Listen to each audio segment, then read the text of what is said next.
Buenas tardes a todos, gracias por estar aquí. Intentaremos que la charla sirva para orientarnos mejor en el tema de las pensiones. Pusimos este título de luchar por las pensiones porque creo que las pensiones, como otras muchas cosas, necesitan de una atención constante por parte de todos para hacerlas frente y para conseguir que vayan adelante.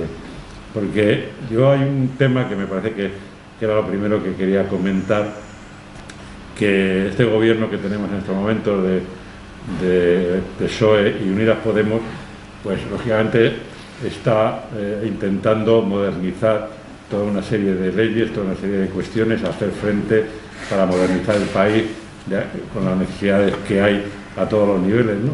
Curiosamente hablamos de la reforma laboral, de la ley Mordaza, de un montón de cosas. Y hay un tema que, sin embargo, está quedando en un segundo plano cuando es una llave importantísima para conseguir avanzar en muchos terrenos, ¿no? Que es la necesidad de una reforma fiscal moderna y en consonancia con las necesidades de desarrollo de una sociedad como la española y dentro del contexto europeo, ¿no? Curiosamente, la reforma fiscal, que es imprescindible porque todo el mundo reconoce que es una reforma que es una fiscalidad la que tenemos, que está muy obsoleta, que no hace frente a una serie de problemas, básicamente lo que tiene que hacer, ¿no? Que es redistribuir la riqueza, ayudar a crear una sociedad mejor y más justa, es decir, modernizar esta sociedad, democratizarla y, por así decir, hacer frente a las necesidades del estado del bienestar. Y en esas necesidades del estado del bienestar, una de las cuestiones que se inscribe fundamental es el tema de las pensiones que tiene la gente cuando se jubila, cuando se quedan viudos, cuando son huérfanos, etcétera, etcétera. Es decir, que este factor de la reforma fiscal creo que debería ser una cuestión básica en este gobierno y, sin embargo, está olvidada, dejada de la mano de Dios, como se suele decir, y prácticamente no se habla de ello, cuando, insisto, debería ser una necesidad prioritaria. Centrándonos en el tema de las pensiones, vamos a hacer este pequeño acto. Contamos con la presencia de dos ponentes, Cibe Pérez, más conocido como Ciudadano Pérez, y Modesto Sánchez, que es el que hablará, por así decir, de temas muy concretos con la reforma del acuerdo de pensiones del año que se acaba de negociar. Estos dos ponentes, primero hablará Cibe Pérez, que es periodista, que es montañero, que es escritor de libros, entre ellos ese tan famoso y tan conocido como Peligran las pensiones, lo que la banca debe de pagar, y Modesto Sánchez, que es responsable de Comisiones Obreras de Madrid, de la Federación de Pensionistas y Jubilados.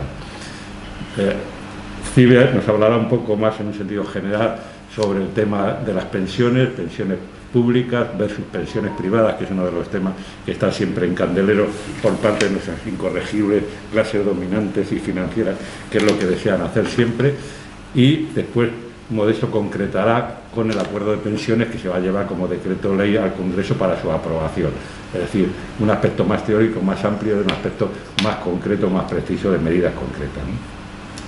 Y mi presentación, al margen de presentarlos a ellos, pues era hacer un pequeño comentario sobre las pensiones a lo largo de la historia, desde que en el año 1883 se creó la Comisión de Reformas Sociales, que empezó a estudiar las cuestiones de mejora de la situación de la clase obrera en España. En 1905 se creó el Instituto de Reformas Sociales. Ya en 1900 se había creado el primer seguro social, que fue la Ley de Accidentes de Trabajo, y en 1908 el gobierno conservador de Maura crea el Instituto Nacional de Previsión, que fue el esbozo de lo que hoy sería la Seguridad Social, ¿no? Era un sistema de jubilación de carácter voluntario, es decir, no tenía carácter obligatorio, y hubo que esperar hasta 1919 para la creación del retiro obrero, que fue el primer seguro con carácter obligatorio. Era un esbozo de seguridad y de atención a los jubilados, de manera que el trabajador aportaba 10 céntimos, el Estado aportaba 1 peseta y los empresarios aportaban 3 pesetas. Y entonces los trabajadores que habían cotizado 20 años, cuando se jubilaran a la edad de jubilación, cobraban 1 peseta por día, de manera que al año cobraban 365 pesetas de pensión. Este fue, como digo, el retiro obrero, fue el primero con carácter obligatorio. En 1931 es la primera vez que se legisla cuando se inició la República, la primera vez que se legisla sobre protección social en la Constitución de 1931, en el artículo 46. Y después, en el año 36, se estaba trabajando para la presentación en Corte de una ley de seguros sociales que no llegó a las Cortes por la sublevación fascista que dio lugar a la guerra civil. En 1942, en el franquismo, se crea el seguro obligatorio de enfermedad. En el año 63, la ley de base de la seguridad social. Y en 1978, cuando termina la dictadura, en la Constitución, en el artículo 41, se garantizan las reformas que van a configurar el sistema de la seguridad social actual, la base del que disponemos actualmente. Después, en 1995, con el tema del Pacto de Toledo, se estudia la estabilidad financiera y de las prestaciones, y en esa situación vamos avanzando hasta encontrarnos en una situación actual sobre la que nos informarán nuestros dos ponentes, ¿no? Simplemente como dato concreto, a finales de enero de 2021 el Estado ha cubierto 9.811.124 pensiones que engloban las de jubilación, la de viudedad, la de incapacidad y la de orfandad.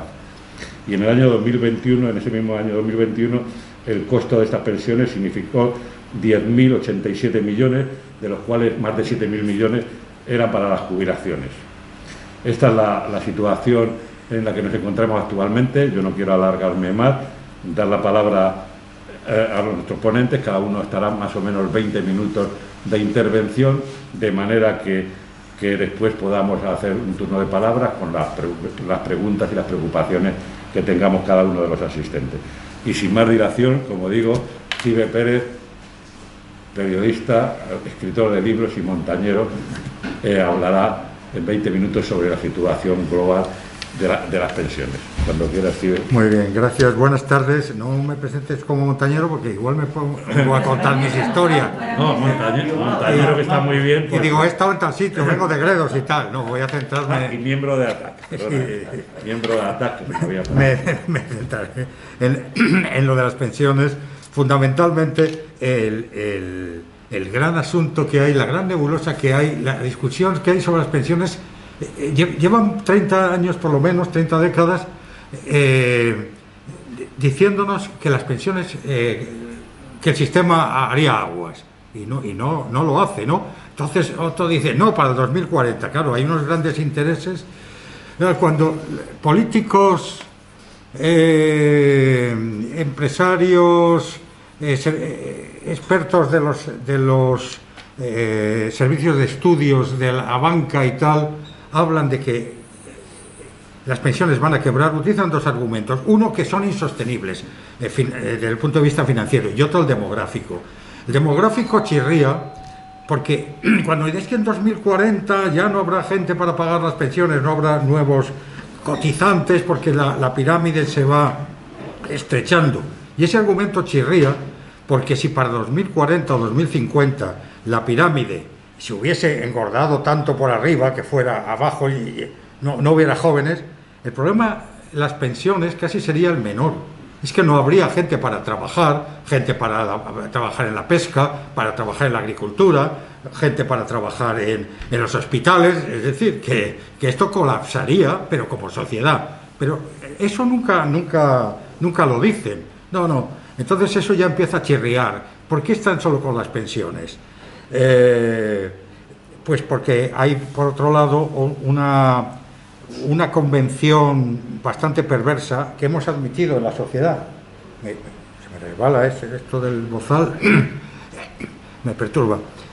Y es que la seguridad general del país, entendiendo por seguridad, desde el ejército, las fuerzas de seguridad general, la policía, los bomberos, en fin, todo lo que sea seguridad, parece ser que hay que pagarlo con cargo a los fondos del Estado. Y sin embargo, las pensiones son una cosita aparte de los trabajadores. Son dos cajas aparte, ¿no? Entonces, nunca dicen tampoco, bueno, pues si va a haber un problema demográfico o unos problemas de financiación, nunca dicen que es que no se pueda financiar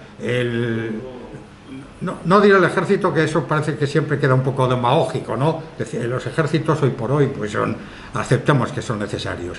No, serán los ejércitos, pero también será el plan de carreteras, las autopistas, todo esto, y eso nunca dicen nada, solamente es con las pensiones, y este es el problema.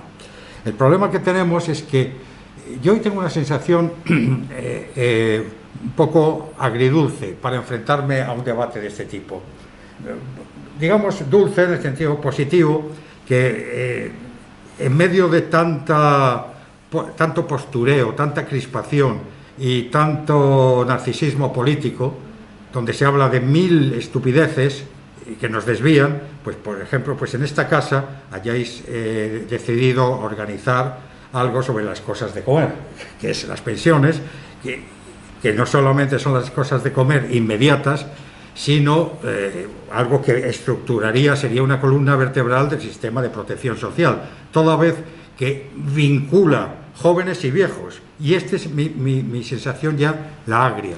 Porque, hombre, yo he hecho un vistazo así general y creo que aquí, pues el que no está jubilado o jubilada está a punto, ¿no? Entonces parecería el club de jubilados que, bueno, defendiendo el lobby de jubilados, defendiendo lo nuestro, cosa que está muy bien, que defendamos lo nuestro. Pero yo he hecho en falta que no estén aquí los que tienen que venir, los que tienen que defender el sistema de pensiones, porque es que esto se está agrietando. Yo no he querido traerlo hoy, pero yo te voy a mandar un vídeo que circula por ahí, de gente joven, de millennials, que dicen que poco menos que los boomers, como no habla de los pensionistas en general, dice los boomers, habla de un hecho cierto, que es que hoy se jubilan personas que tienen 2.000 euros de jubilación, y dice, y aquí los jóvenes estamos ganando 700 y tal. Eso es un hecho cierto, pero ¿cómo lo interpretan? Como que es una parte de la sociedad, los boomers, los pensionistas, viviendo como vampiros a costa de ellos. O sea, no razonan que hay una intermediación, que es que ellos tienen esos salarios de miseria, esos salarios de mierda, esa precarización, y la tienen porque tienen pues esos salarios tan bajos. Si ellos cotizaran más, bueno, pues el sistema se equilibraría, etcétera, etcétera. Pero no, yo te voy a mandar esto, lo digo porque si vosotros queréis dejarle vuestro email a Paco, pues es que es sangrante, porque hay un momento en que dicen, fijaos, a unos jóvenes un paquete de pañales cuesta 14 euros y a los viejos se lo dan de gratis. En fin, para empezar, no sé si se lo dan de gratis a todo el mundo, y no todos los viejos llevan pañales. Algunos todavía estamos resistiendo con cierta dignidad, ¿no? Quiero decir que utilizan ahí mucha demagogia, pero eso se está colando en ellos. Esto de juventud sin futuro, esta sensación, vamos a vivir peor que nuestros padres y no vamos a tener pensiones, esto es peligrosísimo, porque esto significa, si se llegara a la profecía cumplida, lo que están deseando desde arriba los que quieren quedarse con el bocado de las pensiones, y esto es lo que debemos combatir. Una precisión: las pensiones, como el resto de mejoras sociales, al final se han conseguido siempre porque una de las partes del conflicto social en la sociedad ha sentido miedo. Las pensiones, algunos de las derechas dicen, no, las primeras pensiones las pusimos los de la derecha, lo cual es un dato objetivamente cierto y subjetivamente matizable. Es decir, las pensiones, como otro tipo de medidas, las puso la clase dominante cuando hubo luchas que les obligaron a ponerlas, es decir, las pusieron ellas nominalmente. ¿Cuál es el ejemplo? La primera pensión que se pone, el primer sistema, lo pone Bismarck. Bismarck, el canciller Otto von Bismarck, está allá en los años 1870 y tal. Hay un fenómeno concreto que es la guerra franco-prusiana, que, bueno, dicen que se la provocó él mandando un telegrama falso y tal, pero fue una guerra entre Francia y Alemania, o Prusia, en ese momento, que ganan los prusianos, Y eso ya en Francia, cuando pierdes una guerra, como se pasa en otros países, pues se crea un malestar, porque se ha creado pobreza, porque ha habido gente que ha ido al frente de batalla y ha habido muertos y tal. Y un poquito más tarde de terminar la guerra franco-prusiana, que es de 1870, se produce la Comuna de París. La Comuna de París es en 1871, es un fenómeno que dura pues aproximadamente de marzo a mayo, unos 3 meses, que es una insurrección general en París, donde el pueblo toma el gobierno. Autogestión y tal. Eso acabó como el Rosario de la Aurora, fue reprimido por el ejército al mando de, creo que era el general MacMahon, fusilamientos, masacres, hablan de 20.000 muertos.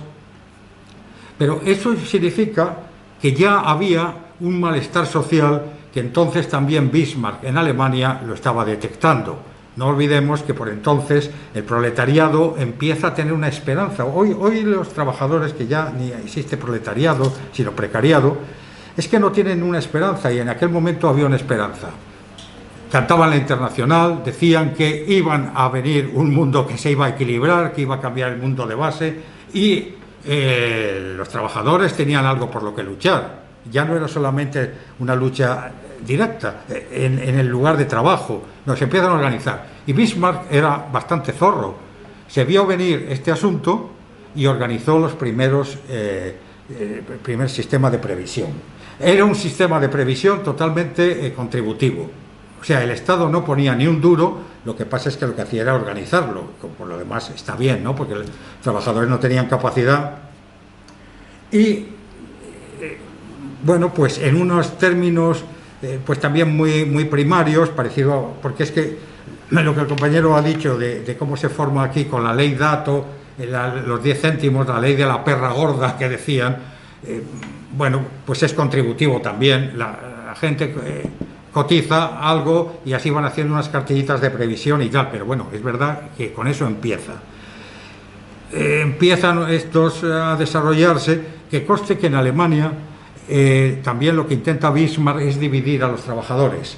Digamos, ¿quién puede cotizar? Pues cotiza lo que se llamaba la aristocracia obrera, yo que sé, los torneros, fresadores, los que trabajaban para las fábricas Krupp, todos esos.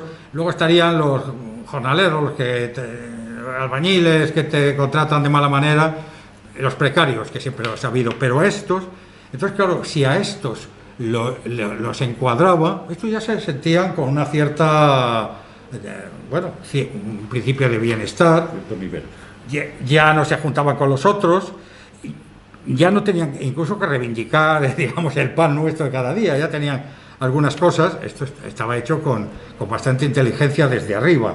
Bueno, y así poco a poco empieza a formarse los sistemas, y luego los que se forman aquí, pasa exactamente lo mismo. En el campo ahí se llega a hablar de bandolerismo, pero es que lo que hay es hambre, y los campesinos salen por ahí, se crea pues, la Guardia Civil y tal. Y si fuéramos a los ¿cómo se dice? El libro el diario de congresos del año de la ley Dato, etcétera, es que hay diputados allí que dicen que es que el campo, que hay malestar y que esto hay que atajarlo de alguna forma. Por eso digo que siempre los poderes, por el miedo a perderlo, por el miedo a la revolución y tal, han hecho concesiones. Es que llevamos no sé exactamente cuántas décadas, que nos han perdido el miedo a la mayoría social. Nos han perdido el miedo. Aquí acabamos de ver a un expresidente del gobierno que salió por corrupción, que ha ido el otro día, según cuentan, a chotearse directamente en el Parlamento, con esa gracia gallega que tiene, a mentir. Bueno, como lo habéis leído, para que no lo tengo. Tienen eso. Tenemos el gobierno de Madrid pues haciendo, como es público no me voy a entretener en eso, pero nos han perdido el miedo a la mayoría social, quizá porque la mayoría social nos hemos desestructurado. Los sindicatos en su día tuvieron mucha fuerza y con lo cual eran un ariete, y hoy con los contratos precarios, etcétera, pues no hay unión entre la mayoría social, pero es lo que se está produciendo. Hubo otro factor en la creación de las pensiones, que fue en el informe Beveridge en 1942, un informe al Parlamento que Lord Beveridge presenta, un informe que dice que hay que acabar con los 5 demonios que ellos decían, que era pues la enfermedad,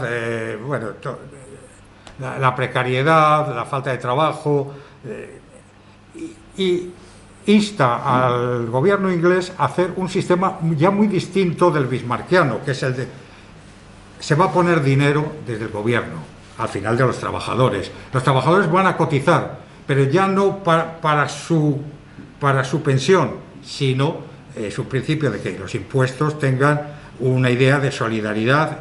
Y dicen, el eslogan que utilizaban era que los trabajadores estarían protegidos, los trabajadores, los ciudadanos, de la cuna a la tumba. O sea, habría una protección universal para todo el mundo. Esto luego, claro, cuando se interpreta, aquí es verdad que tenemos las no contributivas, y que son a gente que no haya cotizado y tal, pues hay una última red, pero vamos, que son muy miserables, que están en 400 euros o por ahí, las no contributivas, que están esto tan terrible que nadie entiende, y nadie entiende por qué no le llega esto del ingreso mínimo vital, que parecía el gran triunfo que iba a hacer, y es un desastre total, que merecería un debate aparte, ¿no? Pero bueno, habían introducido aquí modelos de solidaridad, y toda esta solidaridad ahora se está perdiendo precisamente porque en el conjunto de la sociedad hablar de solidaridad entre la gente más joven, dicen ¿soli qué? No entienden eso. Hubo una época que precisamente por la unión de los sindicatos, de los obreros y tal, la solidaridad se entendía, y referido a las pensiones era no, esto es una columna vertebral, porque yo hoy cuido tu infancia, cuido tu educación, y tú mañana me cuidarás a mí cuando yo esté desvalido. Y era ese contrato tácito que había de solidaridad entre la ciudadanía. Eso no. Y la prueba es ese vídeo que yo te mandaré y que os recomiendo verlo. No para discutirles, no para tal, sino para ver por dónde van los tiros. Es decir, que estos líderes de opinión que hacen vídeos y TikToks y tal, lo están haciendo, y lo que están haciendo no es denunciando la precariedad que existe, sino volviendo la precariedad que existe hacia otra parte de la sociedad, hacia los mayores, que dice que estamos privilegiadísimos, etcétera. Y yo, cuando andaba el libro que no he venido a hablar de mi libro, pero es que es el chuletario, si tengo que buscar un dato pues lo tengo aquí. Sí, Pensiones en peligro, que la banca pague, fue escrito en 1910. Uy, soy antiguo, pero tanto. En 2010, 2 años después de la crisis de Lehman Brothers, de todo el follón y cuando se movilizaron ingentes cantidades de dinero para salvar a la banca. Había que salvar a la banca, había que salvar al soldado Ryan. Y entonces, bueno, pues la tesis, aparte de contar estos orígenes de las pensiones y tal, discutir las falacias estas demográficas, la conclusión era que, bueno, si el Estado, que al final el Estado, el dinero es de los contribuyentes, estaba generosamente salvando aquello, pues decía, es que torres tan altas no se pueden dejar caer porque desequilibrarían toda la economía. Vale, os hemos salvado, vale, pero ahora tendréis que devolver algo. ¿Qué están devolviendo? Han hecho unas fusiones, la famosa Bankia, donde ahí mojaron todos, el amigo Rato, el resto de los que tenían las tarjetas Black. Ahí le metemos un porrón de dinero, fueron 40.000 millones, a Bankia, y ahora se la venden a Banca Catalana o la Caixa. Banca Catalana fue otro que hubo que salvar también, porque el Pujol también lo metió. Lo meten ahí. ¿Qué es lo que están haciendo? Reducir oficinas, con lo cual lo que están es reduciendo empleo, y por eso, bueno, pues los bancos deberían pagar, aparte de que deberían cotizar, de alguna forma devolver el dinero con el que se les ha ayudado, es que también la banca y el conjunto de las empresas que sustituyen trabajadores por máquinas, las máquinas deberían cotizar. Máquinas no, el empresario por la máquina que tiene.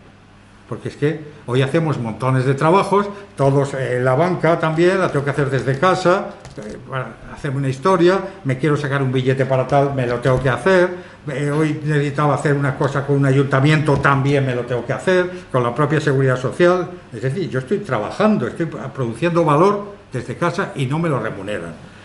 Pero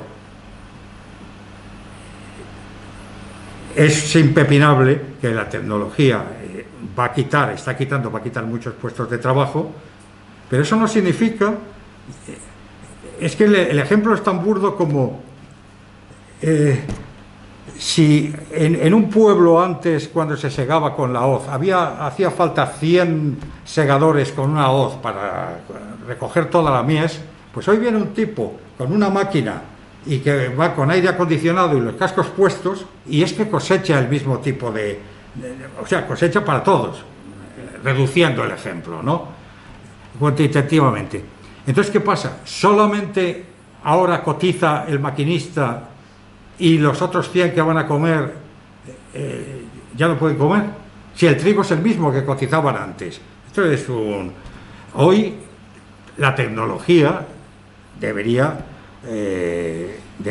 cotizar. Deberían cotizar los bancos, primero por la ayuda que recibieron aquí, pero es que deberían cotizar por sus cajeros automáticos o por todos sus puestos, los puestos que van sustituyendo. Y bueno, en aquel momento era aquello que la banca pague lo que debe, pero la banca sería extensivo a todas las empresas que, mediante la tecnología,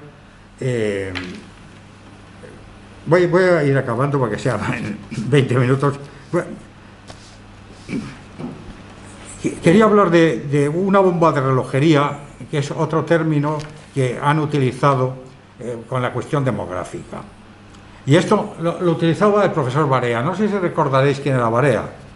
Sí.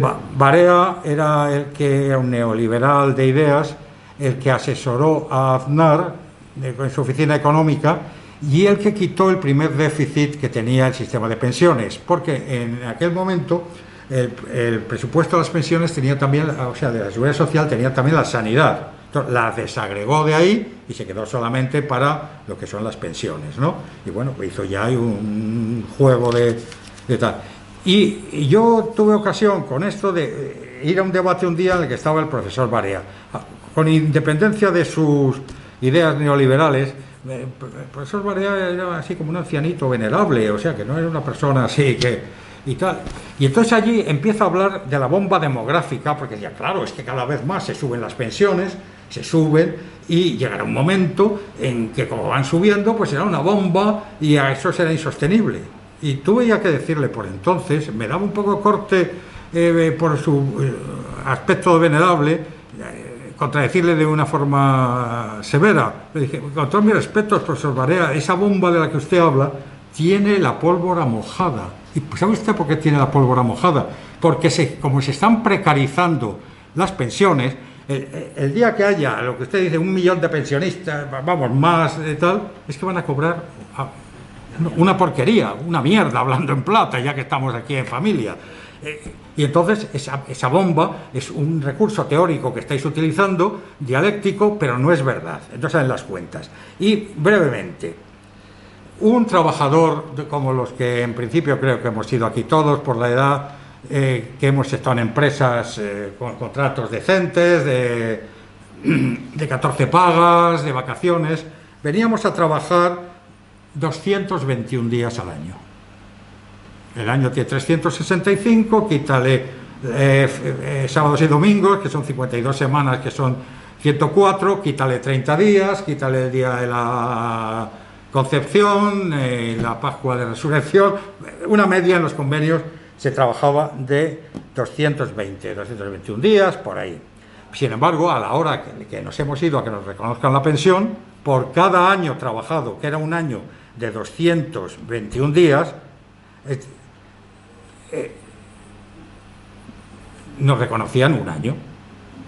Un año. Entonces, 35 años, que había el mínimo, ahora esto ha ido cambiando, serían 7.735 días. Habíamos trabajado 7.735 días y nos reconocían 35 años, y a razón de lo que hubiera cotizado, quedaban. ¿Qué pasa con los precarios hoy? ¿Qué pasa con la gente que la contratan por horas, por días? A la gente que la contratan el lunes y los despiden el viernes para no pagarles el fin de semana y los vuelven a contratar el lunes. Bueno, pues esta gente, para efectos de pensiones, tendrían que cotizar 365 sobre 365 días. O sea, para conseguir que les contaran un año para su jubilación, tendrían que trabajar, pues eso, pues... bueno, pues un porrón de eso, habría que echar las cuentas aquí, ponerlas un poco aburrido. Esa bomba demográfica que hablaban tiene la pólvora mojada.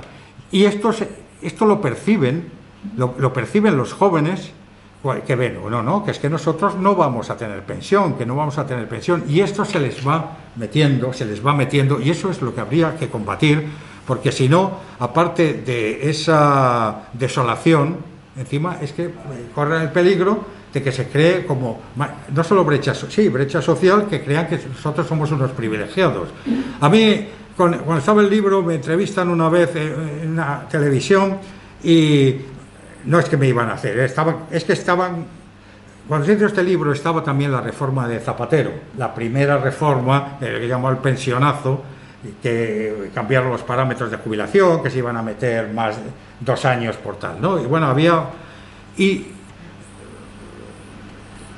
pues salían los programas, a ti te sacan una frase que has dicho, a otro lo han entrevistado, otro poco, y con todo eso montan ahí un puzzle. Bueno, se hace toda la historia, me preguntan, y ya apagan las cámaras, y ya vienen los periodistas y me dicen: oye, ¿pero tú crees que nosotros vamos a tener pensión? O sea, aparte de haber hecho las preguntas oficiales, ¿qué tal? Luego, la cuestión personal. Y yo, la verdad es que lo que me saltó en aquel momento fue decirle: mi abuelo no tenía pensión y yo no era pensionista, entonces yo estoy seguro que la voy a tener porque voy a luchar por ello, estamos luchando por ello, se ha luchado por ello. ¿Qué hacéis? Es que si se abandona la lucha por las pensiones, pues es que no la vais a tener y se va a cumplir la profecía. Llevo ya mi tiempo. Gracias, tío. Pues Modesto, antes he dicho que Steve era periodista y montañero. Modesto está jubilado, ha sido meteorólogo, pero no ha sido aficionado, sino meteorólogo profesional. Quiero decir, además de ser ahora responsable de la Federación de Pensionistas y Jubilados de Comisiones Obreras de Madrid. Modesto, me voy a quitar para que no moleste mi cabeza. Vale, muchas gracias. Sí, yo, como decía él, no voy a hablar nada de meteorología, salvo que preguntéis algo, si os ponéis, pues yo contesto. Vacaciones, nos dices. Fresco. Bueno, vamos a ver. Yo voy a contaros, como pone el título, el acuerdo de pensiones que se firmó en junio entre los agentes sociales, comisiones obreras, UGT, la patronal y el gobierno. Un par de advertencias antes. La razón de que se ha tenido que hacer una reforma del sistema de pensiones procede de una obligación de la Unión Europea que, para darnos las ayudas que nos va a dar, obligó a 2 cosas: una reforma de pensiones y otra reforma de la legislación laboral, como sabéis. Es decir, eso es lo que explica las prisas que hubo en tener un acuerdo de pensiones que se estuvo negociando hasta finales de junio, que es cuando se tuvo. Este acuerdo de pensiones, segunda advertencia, entró tal cual en el Parlamento en forma de, bueno, primero anteproyecto de ley, actualmente proyecto de ley. Algunas cosas que se van desarrollando se han incorporado, se están incorporando como enmiendas, y el Gobierno aceptó lo firmado y lo presentó como proyecto de ley. Entonces, quiero decir que lo que voy a contar podría sufrir alguna modificación porque en la tramitación parlamentaria pues suponga hay alguna modificación, pero en principio no parece, aunque algunos de los que suelen apoyar al gobierno sin ser parte del mismo, pues a veces dicen, esto no me gusta y quiero cambiarlo un poco, ya veremos si hasta el final mantienen esa posición o lo hacen. Yo voy a contaros lo que está acordado, cómo está en este momento, y que muy probablemente será lo que salga en forma de ley, pues esperemos que para enero aproximadamente. Bueno, el acuerdo de pensiones incluye una serie de cosas que están ya en el propio acuerdo, que eso ya figura en este momento como proyecto de ley y cuando se apruebe será ya ley, y hay otra serie de cosas que hay que desarrollar, que figurará en el proyecto de ley como figure, en la ley cuando sea ley, pero que habrá que desarrollar en forma pues, de decretos, de reglamentos, en fin, ese tipo de cosas. Esto es importante porque iré señalando en cada caso qué cosas están incluidas, qué cosas hay que desarrollar y cuándo hay que desarrollar estas cosas, porque algunas se desarrollan a corto plazo, pero otras habrá que desarrollar en un plazo bastante largo, como veremos. Este acuerdo no incluye todo lo que tiene que ver con pensiones, pero sí incluye muchas cosas que tienen que ver con pensiones, o por lo menos muy importantes. Incluye cuestiones relacionadas con la revalorización de las pensiones, con el factor de sostenibilidad que tiene otro nombre, como ahora veremos, con la cláusula de salvaguarda, que ahora explicaré lo que es, la financiación del sistema, el régimen especial de trabajadores autónomos, RETA, aquí ya sabéis que en este país gusta mucho de poner las siglas, a mí no me gusta, pero como lo ponen en todos los días en todos lados, pues también lo pongo. Por eso pongo entre paréntesis que son los autónomos, para que sepamos de lo que hablamos. Se habla de las bases máximas de cotización, de las jubilaciones anticipadas, voluntarias, involuntarias o de trabajos penosos, de la jubilación demorada y otra serie de cuestiones que se introducen relacionadas con el servicio social, la viudedad, los becarios o la dependencia. Lo vamos a ir viendo cada una de estas cosas, Bueno, lo más importante de este acuerdo es que tumba la reforma que hizo el gobierno de Rajoy en 2013. El gobierno de Rajoy hizo una reforma muy importante del sistema de pensiones sin acordar con los agentes sociales y además introduciendo una serie de elementos muy regresivos. Uno era el de la revalorización de las pensiones, que fue cuando estuvieron subiendo los 0,25 por año. Bueno, pues esto es una de las cosas que se tumba con este acuerdo. La pensión se va a revalorizar con el IPC real medio al año vencido y no habrá revisión si la inflación es negativa. Esto todavía no está aprobado, porque como he dicho todavía es un proyecto de ley, pero ya se va a aplicar esto para la pensión de 2021 y de 2022. La de 2021 nos subieron un 0,9%, porque el gobierno actual decidió subirnos un 0,9%, la inflación media final va a ser 2,5%, la inflación media acumulada 2,5%, entonces nos van a hacer una paga probablemente en febrero para darnos ese 1,6 de diferencia que falta, y la subida que va a haber en 2022 será el 2,5 que es el que está ahora de media en el asunto. Otra cosa que hace la reforma es derogar el mecanismo, el factor de sostenibilidad, que esto es uno de los elementos que introdujo el Partido Popular, Rajoy, que además le ha recomendado a Casado que cuando gobierne tumbe lo que acabamos de presentar este acuerdo. Entonces, este factor de sostenibilidad, que introdució una serie de cuestiones en función de la vida prevista y tal igual, ha quedado totalmente derogado y se ha sustituido por lo que se llama el mecanismo de equidad intergeneracional. ¿Es lo mismo con otro nombre? Pues no exactamente. Esto es lo que ha salido publicado en la prensa recientemente. Esto no estaba en lo que se firmó en junio, sino que había que desarrollarlo antes del 15 de noviembre, y así ha sido. Se ha desarrollado antes del 15 de noviembre, lo habéis leído en la prensa, como pongo ahí. Va a haber un aumento de las cotizaciones entre 2023 y 2032 para crear un fondo de reserva. Este aumento va a ser del 0,6%, de donde el 0,5% le corresponde a la patronal, a los empresarios, y el 0,1% al trabajador. Este es el motivo por el que la patronal no ha firmado esta parte. La patronal había firmado el conjunto del acuerdo, pero esto del mecanismo de equidad intergeneracional no lo ha firmado. En este momento eso lo estamos llevando adelante. Bueno, nosotros no gobernamos, lo está llevando adelante el gobierno con el apoyo de comisiones UGT, y con los dos socios del gobierno están de acuerdo, y probablemente los que suelen apoyarlo también. ¿Por qué se crea este fondo de reserva? Un poco lo que ha estado hablando el compañero. Se supone que, como dice él y ha dicho bien, siempre estamos a punto de que haya una crisis del sistema y quiebre y ya no se pueda pagar la pensión de nadie más nunca jamás. Y ahora somos los culpables los boomers. Lo digo porque aunque yo estoy jubilado por una invalidez, pero yo sería boomer total, o sea, yo soy de la generación de los boomers, y entonces cuando toda la gente de mi generación llega a jubilarse, ¡buah!, va a ser un desastre esto, va a quebrar el sistema. Entonces hay que poner dinero para que cuando llegue ese momento esté el dinero. Hay que recordar que igual que cuando lleguemos seremos muchos a cobrar pensión, cuando estábamos trabajando éramos muchos cotizando, y se generó un fondo de reserva. La hucha de las pensiones se llamaba de manera vulgar, vamos a decirlo así, que había 50.000 o 60.000 millones de pesetas, digo yo, estoy bueno, de euros, que se gastó el gobierno de Rajoy en gastos impropios, que se hizo, o sea, se lo gastó en lo que no estaba previsto que se gastase, que esa es otra, que habría que pedir alguna vez. Yo no sé si que sean los de Bankia también, vale, que los devuelvan el dinero, pero eso alguna vez alguien tendría que rendir cuentas de devolver ese dinero que se gastó inadecuadamente. Lo dejó a cero. Una hucha que tenía, precisamente porque éramos más cotizando, estaba ese dinero para que cuando llegáramos a jubilarnos estuviera ese dinero. Bueno, pues se lo gastó. Y ahora hay que volver a hacer un fondo de reserva. Se va a hacer de esta manera, como pongo ahí. Ya habéis visto voces que han empezado a decir, esto no va a ser suficiente, esto no va a llegar, esto no me gusta.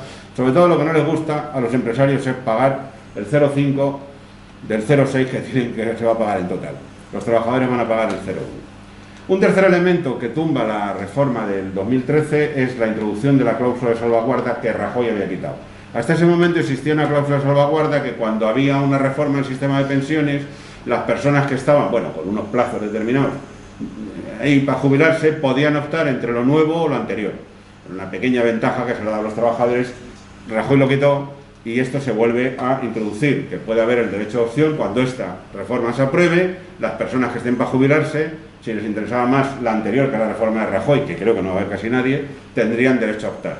En ese sentido, esto no es tanto una medida que vaya a generar derechos actualmente buenos, porque esta reforma mejora tanto la anterior que no creo que a nadie le convenga la de Rajoy. Pero conceptualmente está bien que se introduzca esto y que se tenga el derecho de que se pueda optar, cuando hay cambios, por aquel que le favorezca mejor al trabajador. Uno de los aspectos importantes que se ha firmado en el acuerdo, y que por eso nosotros hemos firmado, es que se va a reforzar los ingresos del sistema.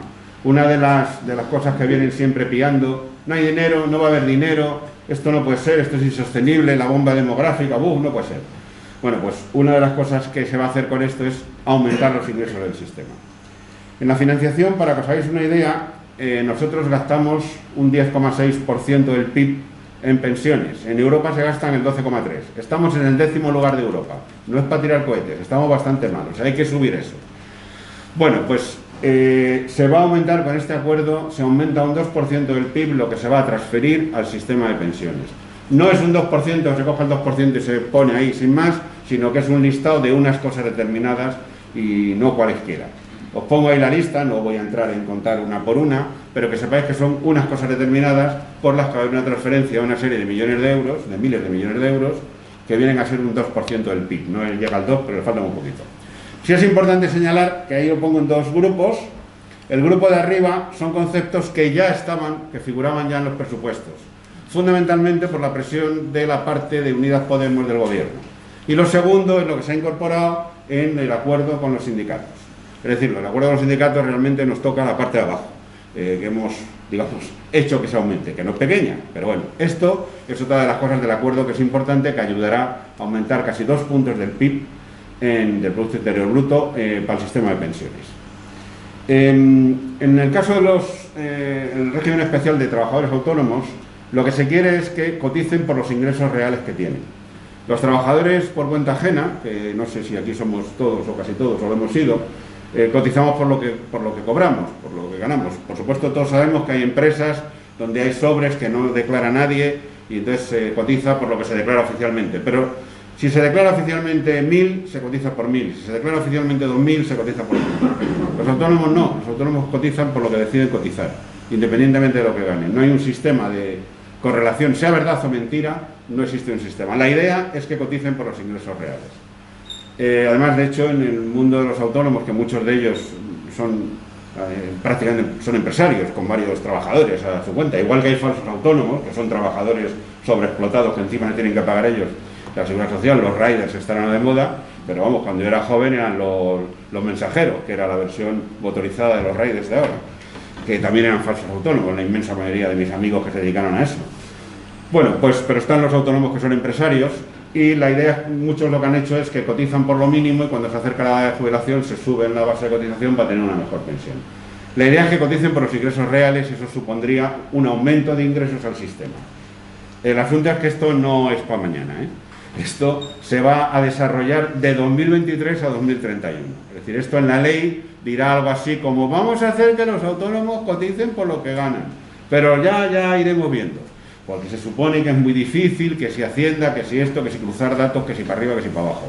Entonces, eso no se va a desarrollar no se empezará a desarrollar hasta el 2023 y se pretende que se desarrolle del 2023 a 2031. Otro elemento que va a reforzar los ingresos del sistema es las bases máximas de cotización. Ahora mismo, a lo mejor lo habéis leído de otra manera, lo del destope de las bases. Hay unas bases máximas por las que se cotiza, a partir de las cuales da igual lo que ganes. El que gana 6.000 euros cotiza lo mismo que el que gana 10.000 euros, porque hay una base topada alrededor de los 4.000 y de ahí para arriba pagan lo mismo. Entonces la idea es que se suba un poquito más el tope de la cotización para que la gente que más gane cotice más. Esto la patronal no quiere oír hablar de ello y algunos profesionales muy bien situados tampoco. Pero vamos, esto es una cosa que está ahí, no se va a desarrollar, no está en la ley, pero sí está comprometido que se desarrolle en la segunda fase de la negociación que se tendrá que realizar a lo largo de 2022.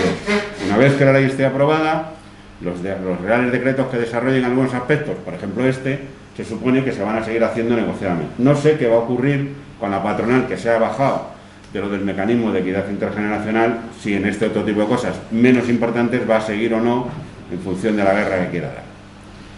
Bien, respecto a la jubilación anticipada, no sé si esto lo tenéis claro, pero lo explico un momento. Hay dos tipos de jubilación anticipada: la anticipada voluntaria y la anticipada involuntaria. La anticipada voluntaria es una persona que está trabajando, que tiene trabajo y que decide dejar de trabajar y jubilarse anticipadamente, perdiendo una cantidad de dinero en función del tiempo que lleva trabajando, con unos coeficientes reductores que se le quita dinero. Eso es voluntario, lo hace porque lo quiere hacer, porque está trabajando y podría seguir trabajando hasta que cumpla la edad de jubilación.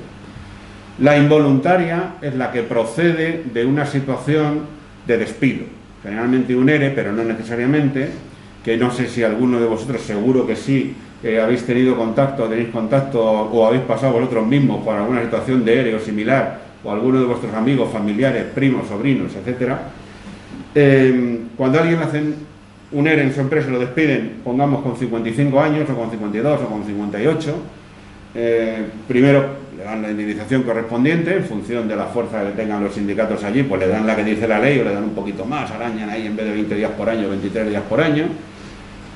Le damos la indemnización, el tiempo de paro que le corresponda, suponiendo que fuera al máximo 2 años, y acabado ese tiempo de paro, para mantener sus bases de cotización, tiene que pagar, lo puede hacer, pero tiene que pagar a una cosa que se llama el convenio especial. El trabajador o trabajadora despedido puede seguir manteniendo su base de cotización para que cuando el día que se jubile le cuenten aquello que ganaba cuando le despidieron, pero lo tiene que pagar en lo que se llama el convenio especial. En algunos seres bien negociados, porque no todos los seres son iguales, y para eso sirve que haya sindicatos en las empresas, en los seres bien negociados se logra que el convenio especial lo pague la empresa. Si el convenio especial lo paga la empresa, durante el tiempo en el que el trabajador se le acaba el paro y deja de cobrar, pues no cobra, pero no le cuesta dinero. Pero el que por lo que sea no ha podido negociar eso, porque no tenía fuerza o porque el empresario era, en fin, lo que sea, mi hermana está en esa situación, cuando se le acaba el paro, no solo deja de ingresar dinero, sino que además tiene que pagar el convenio especial, que según lo que estuviese ganando, pues pueden ser 400, 500, 600, 800 euros cada mes para mantener su base de cotización. Hay gente que esa situación es insostenible y en un determinado momento lo que prefiere es jubilarse, porque al jubilarse al menos deja de gastar y empieza a cobrar. Se jubila antes de lo que él hubiera querido, o de lo que ella hubiera querido, pero eso es la anticipada involuntaria. Tiene unos coeficientes reductores también, como la voluntaria, pero mejores, o menos malos, como lo queréis llamar. Tiene también coeficientes reductores, pero un poquito mejores. Entonces, con este acuerdo lo que se ha hecho es, se ha aumentado el número de casos que se podían acoger a la anticipada involuntaria, que mejoran los coeficientes reductores. No era cualquiera que le despidan, eran algunos casos muy concretos de los despidos. Ahora se lleva a todos los casos de la extinción objetiva y además se incluyen los del subsidio de desempleo que lleven más de 3 meses. Toda esta gente se puede acoger a la anticipada involuntaria, que tiene unos coeficientes un poquito mejores que los de la anticipada voluntaria.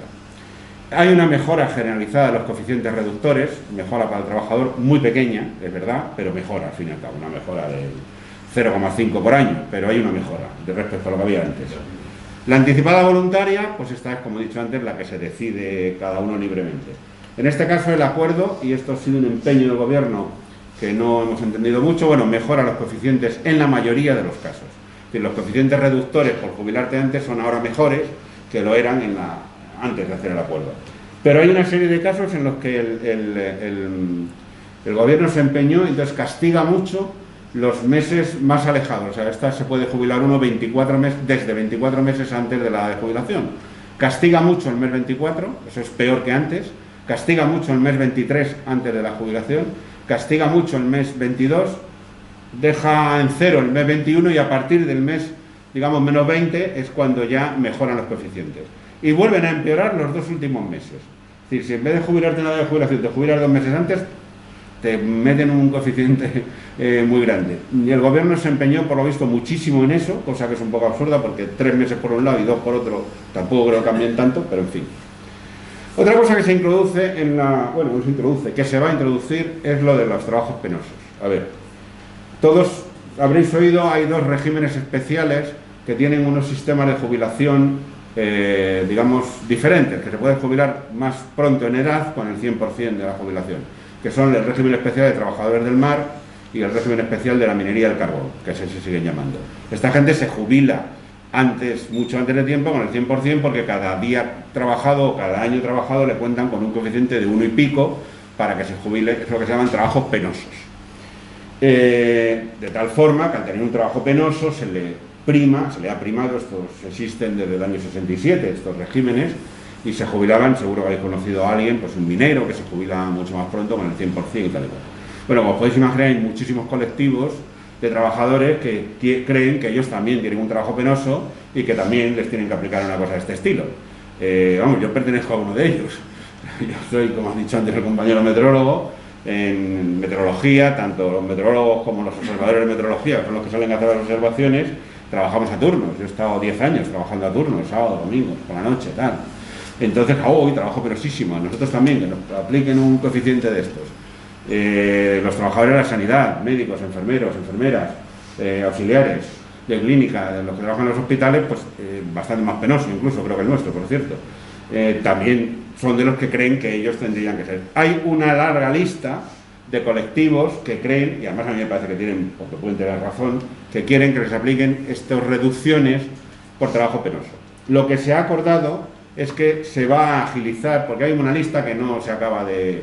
no se toman decisiones. Se va a agilizar el procedimiento para conceder este tipo de condiciones, se va a objetivar de manera negociada y se van a ir incluyendo nuevos colectivos. Esto va a dar problemas, seguro. Entonces, lo que se ha acordado ahora mismo es que se van a incluir nuevos, se va a objetivar y se va a hacer de manera negociada. Y luego la jubilación demorada, que es la gente que demora su jubilación y que se queda trabajando más allá de la edad de jubilación, que se premiará con un 4% por cada año que se quede trabajando y un 2% más para los que se queden porque tienen la carrera incompleta, porque no tienen los años suficientes para llegar al 100%, a eso se les premiará.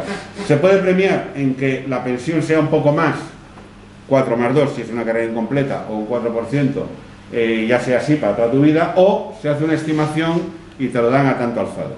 Se calcula tantos euros, ¡hala! Toma, esos euros por haberte quedado trabajando más. Nosotros en el sindicato de momento estamos recomendando que la gente no lo haga lo del tanto alzado.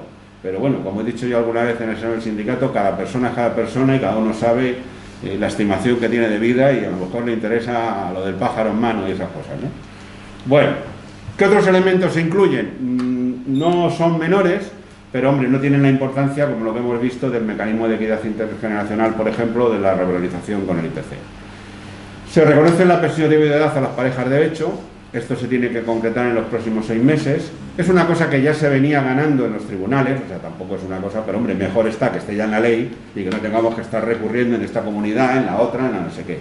Entonces, se va a equiparar la pensión de viudedad a las personas que estaban parejas de hecho. Esto es de las cosas que hay que desarrollar, pero hay acuerdo con este tema.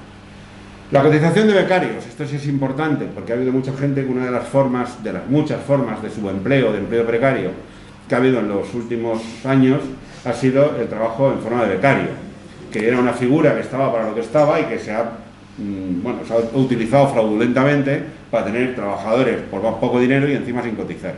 Bueno, pues se va a desarrollar el mecanismo de cotización de los becarios, pero no solo de los becarios que están ahora, que eso ya se ha ido ganando también en sentencias, sino aquellos que puedan demostrar una serie de condiciones que fueron becarios, que ese tiempo se les considere como tiempo cotizado, al menos para tiempo cotizado, a efectos de que tengan derecho a la pensión, etc. Entonces eso es otra de las cosas que se tiene que desarrollar en los próximos 3 meses.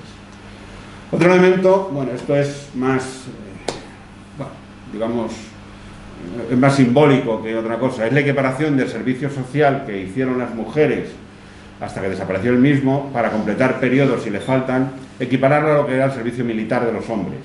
El servicio militar de los hombres, el tiempo que estaban de servicio militar durante un periodo determinado se utilizó como tiempo cotizado, te lo contaban, efectos de cotización. Luego lo que hicieron es contarlo si te faltaba tiempo para llegar a los 35 años de la pensión. Y luego si te faltaba tiempo, pero solo, no sé si son 9 meses.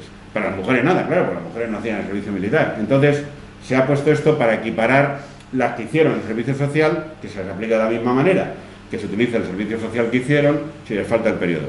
Esto es más simbólico porque no sé si habrá muchas mujeres en esta situación, en este momento, que no se hayan jubilado, porque el servicio social desapareció el 1 de diciembre de 1978, desapareció oficialmente, pero ya en aquellos años, yo he estado haciendo una pequeña encuesta entre mis amigas de mi edad, compañeras de facultad, etcétera, no lo hacía nadie, o sea, no lo hacía nadie, porque antes de eso, mucho antes de eso, era obligatorio para las mujeres, fue obligatorio para acceder a la universidad.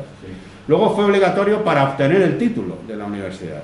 Pero estoy hablando de los años 60, o 70. Era obligatorio para poder sacar el carnet de conducir, por decir ejemplos.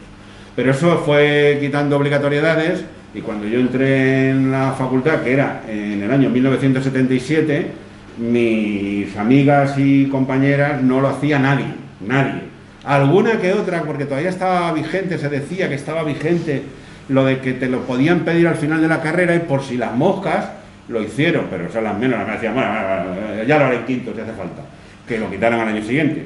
Con lo cual, debe ser mujeres que en este momento tienen 62, 63, 64, 65 y que no se hayan jubilado y que les falte periodo por cotizar. Yo digo también que aunque sean 4, vale, pero vamos, que esto es poca gente. Esto otro que comento, sí es mucho más importante, esto hay que desarrollarlo en los próximos 6 meses, es el mantenimiento de la base de cotización cuando alguna persona, generalmente las mujeres, se acogen a los diversos sistemas que hay de cuidados familiares por dependencia. Legalmente se pueden acoger, pero se hace una reducción de sueldo, es una reducción de la base de cotización. Pero a lo mejor reducen la jornada, reducen el sueldo, reducen la base de cotización. Se va a mantener la base de cotización de las personas que tengan estas reducciones. Hay que desarrollarlo en los próximos meses, pero hay acuerdo también al respecto. Y por último, se va a crear la Agencia Estatal de la Seguridad Social, también hay que desarrollarlo en los próximos meses.